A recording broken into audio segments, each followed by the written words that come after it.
Good morning, Dr. Judith here.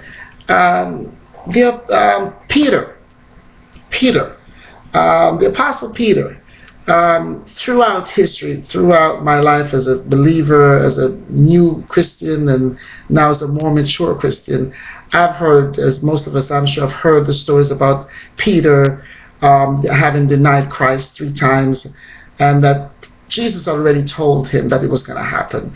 And I like Paul because I've got a bit of Paul in me. At least I used to more. I used to be very impulsive about my speech and my reactions to things, and I would just speak quickly and rapidly because I am also, like Paul, very passionate about a lot of things. And so I'm one of those people who really don't deny the negatives in my life. And so a lot of people like to pick at people like Peter because, it's so easy. He's messed up publicly. And I have a group called Truth Speakers.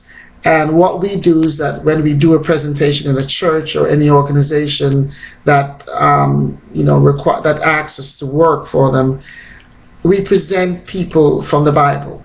And I've actually done the part of Peter, and I did a monologue, and it was the audience received it pretty well because what I was led to do was to bring Peter to the audience in a different way, and I became Peter and addressed them as such, and the response was pretty powerful, and it made the audience look at themselves differently. And let me give you a quick example of what I did and how it's done for the Truth Speakers.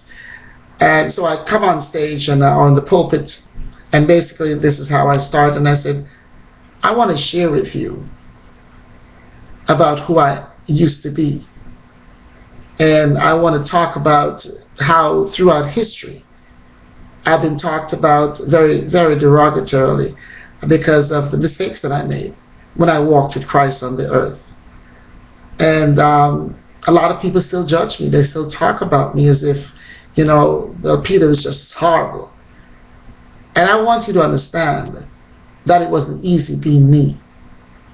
It wasn't easy being Peter, one of the disciples of Jesus Christ.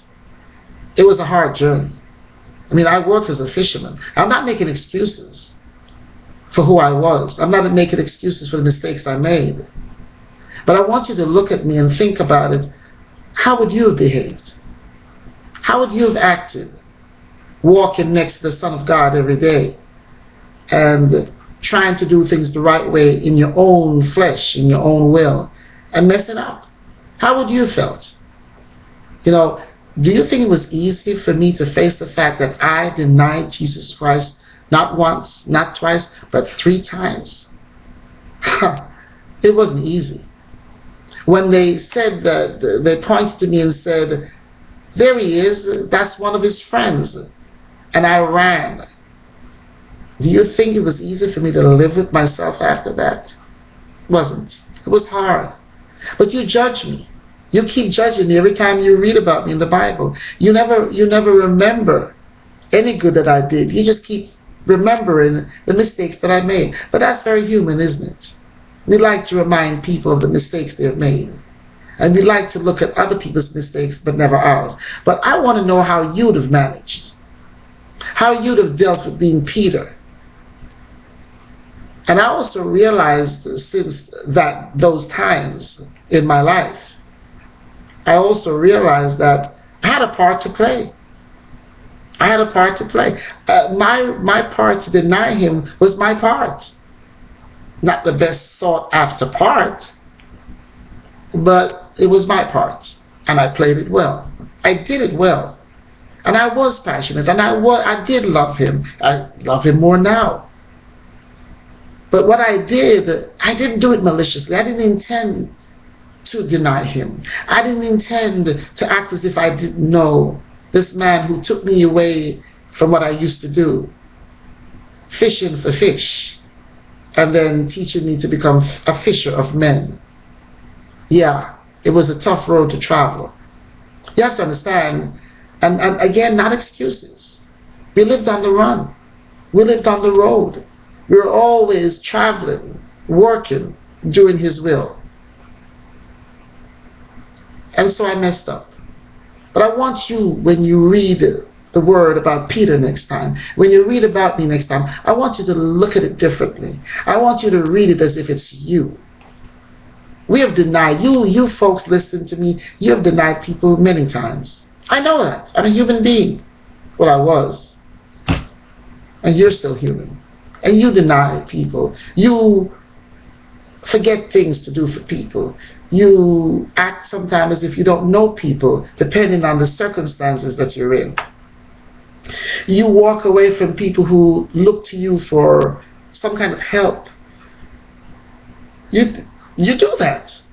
So when you read about me next time in the Bible, just think about how many people you've let down. Maybe you didn't, and listen, let's forget about it. You've let down Jesus Christ maybe more than I did. Think about it. How many times have you committed adultery? That's letting him down. How many times have you stolen? That's letting him down. How many times have you lied? That's letting him down. Now, am I saying all of this to make you feel bad? So I don't need to feel good. I'm fine. See, where I live, I'm fine. Everything is fine here. But I'm just coming to remind you that the mistakes I made when I walked with Jesus Christ on the earth, they were not meant to be malicious. I was not planning to go against him. But I was made of flesh then. I was human. And he was the living and perfect God, even though he too was 100% human. I messed up. I felt bad. It hurt. I had sleepless nights over it. I was ashamed. I was sad. I was in anger with myself that I let down the fisher of all men. Yes, it did hurt me. But I just want to remind you that even though I let him down, after he had died and was buried and was resurrected, before he ascended into heaven, he asked for me. He wanted to see Peter. He wanted to see me again, even though I let him down before he was crucified on the cross. Even though I denied him before. And what it does, it reminds me that he is a forever forgiven God. Forever forgiven God. And so you out there who are listening to me and hearing me say these things, remember, it's only he that can forgive us totally. And it's he who forgave me. And it was his love for me, his unconditional love, that took me back in.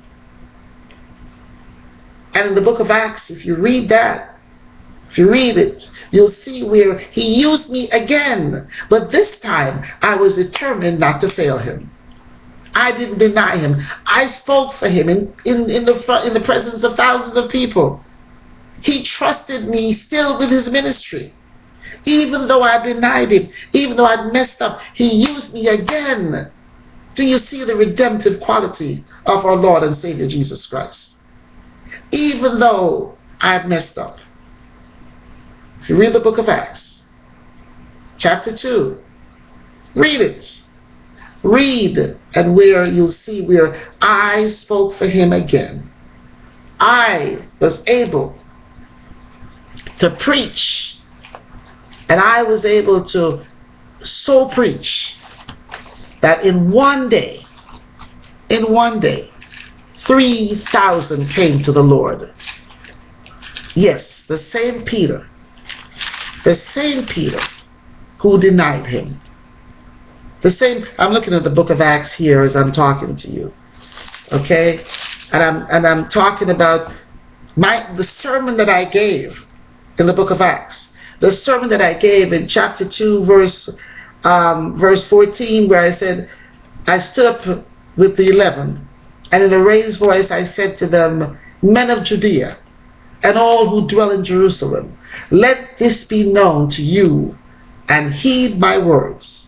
For these are not drunk, as you suppose, since it's only the 3rd hour of the day. That this is what was spoken by the prophet of God. And so he went on to say, and it shall come to pass in the last days, says God, that I'll pour out my spirit on all flesh. Because of that sermon, 3,000 people came to the Lord. From the same guy who denied him 3 times. And notice the significance, 3. He was in that tomb for 3 days. He was raised on the 3rd day. And 3,000 came to him because of the sermon of the same person who had messed up and let him down before. And I keep saying let him down. It was part of prophecy. And I played my part. And when this part of prophecy came in the book of Acts, chapter 2, I did my part then too. And so what I want to share with you, what I, Peter, want to say to you, is before you judge anyone and cast them aside, before you tell anyone they have no value because they've been married twice and divorced, because they committed adultery, because they used drugs, because they drank alcohol and became an addict or became addicted to it, when you start deciding that people, because of their age and their finances, have no more value, in your world, I don't live there anymore. I'm coming to you to talk to you. But I don't live in that world anymore where you live in the physical. But I want to remind you, before you start deciding that people have no hope and no value, remember this. After he rose from the dead, he asked for me, even though I denied him 3 times. Even though I messed up and I doubted him. And when we were on the boat, and as the boat rocked on the sea, and the sea got treacherous, and as he slept in the boat, I got nervous, even though I was an accomplished fisherman. And I called out to him. And he really was basically said to me, why are you worried? I'm here. Why are you worried? And he spoke, and the sea, all that shaking and rumbling ceased. Let me tell you, yes, I had problems. Yes, I had doubts. But in the end, he still chose me to do something of importance and value. While you're down there on earth, before you come home, let me tell you, lean on to his understanding. Trust him. Remember the words from the Bible. Obedience is better than sacrifice. Be obedient to him. Love him. Give it all to him. Submit to him. And watch him change you the way he changed me. And don't let anyone tell you, because you've messed up so bad in the past, he can't use you in the present and the future. Let no one tell you because of your age, because of your stage, that he's finished with you. He can use you. And maybe one day, he'll be able to use you to bring more than 3,000 to him. Until next time, this has been Dr. Judith. So long.